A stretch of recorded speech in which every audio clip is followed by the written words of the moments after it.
Good day. Welcome to a little presentation on selling the menu, otherwise known as describing deliciousness.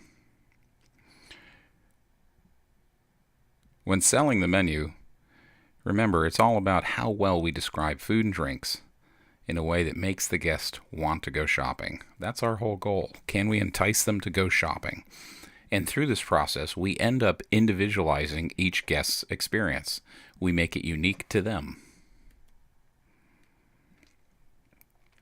When you're selling the menu, there are a couple positions at the table that you might consider. First of all, the selling part is really a form of broadcasting information to the guests, whether it be specials or changes to the menu. Once we've sold them the information, now we need to be prepared to answer questions they may have. I also call this a location called the broadcast position. In both selling and answering questions, you should be at one point on the table addressing the whole table. However, when we switch to capturing the order, we want to move to each guest's right shoulder and make it an individual conversation. It's a bit more intimate because they're telling us exactly what they want. And of course, there may be points that need clarification, which are better suited as a one-on-one chat.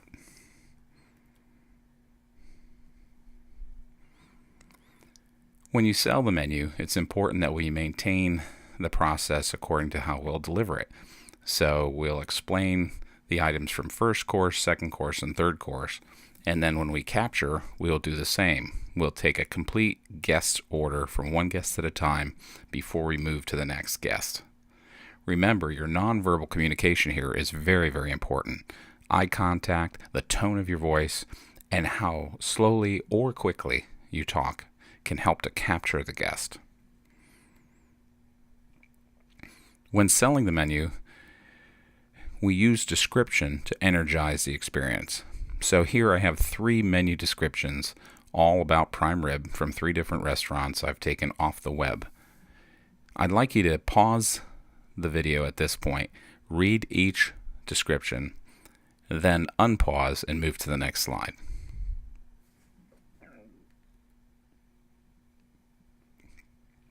So, now that you've read each of the descriptions, consider which one makes you want to go shopping the most. Do the descriptions alone complete sort of your interest in buying the prime rib? Or do we need help? Or does any specific description need help from the server? My point here is the written menu has one role, and then the server has another role in completing the sales transaction, or at least in energizing it. So the menu itself, in its written form, it creates an expectation by the guest. It starts to build the interest for the guest, and it informs them of the general items we have for sale. When the server steps to the table, the server can change that energy and make it more exciting, using their tone, their body language. The server's knowledge can inform the guest and help them better understand the reality of the dish or drink they may be buying. And then the server, acting as a salesman, can capture that order to ensure that we have a good sale for both the guest and the restaurant. So, when you're describing food or drinks at the table, we're going to use a small template or format consistently throughout our course. I break the template into 4 parts: describing the product, talking about the preparation of the item, discussing the cooking method, and then highlighting the finish. Here is this information in greater detail. So when we talk about the product, there are many things we can say. Some of them being the size or the quality or where that product came from. When we talk about preparation, we want to highlight any form of unique thing that we did in-house before cooking. It could be carving it ourselves, so we butcher our own meat.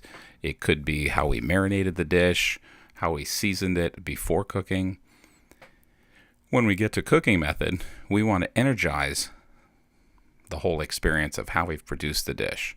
We want to use really sharp adjectives to create excitement and entice the customer to go shopping.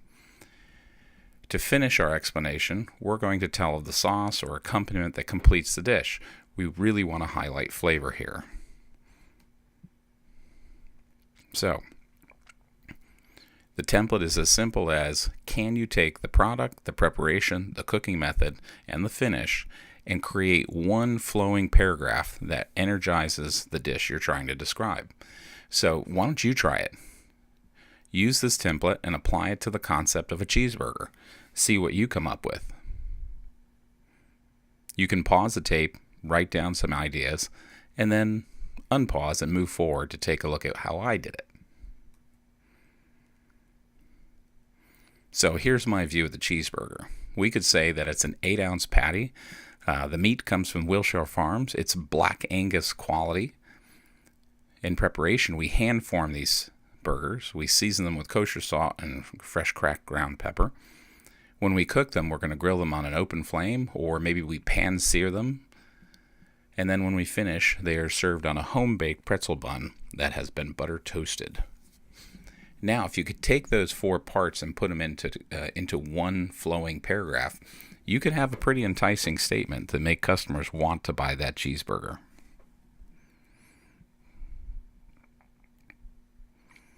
So you're going to need to do this every day that you are assigned to being a server.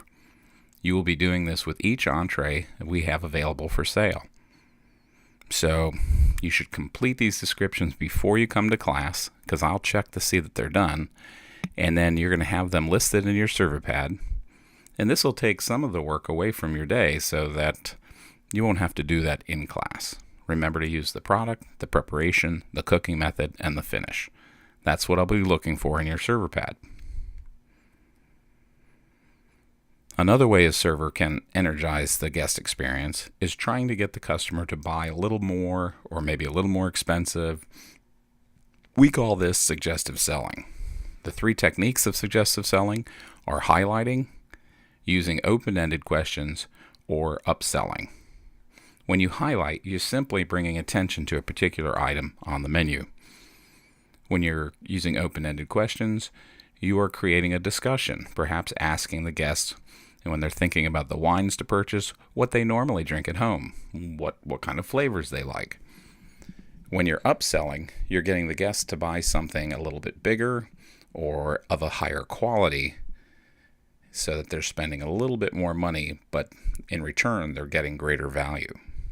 So we'll see where we can do that in class as well. So as you get more comfortable with describing food and standing in front of your guests and taking their orders, I wish you good luck at selling our guests.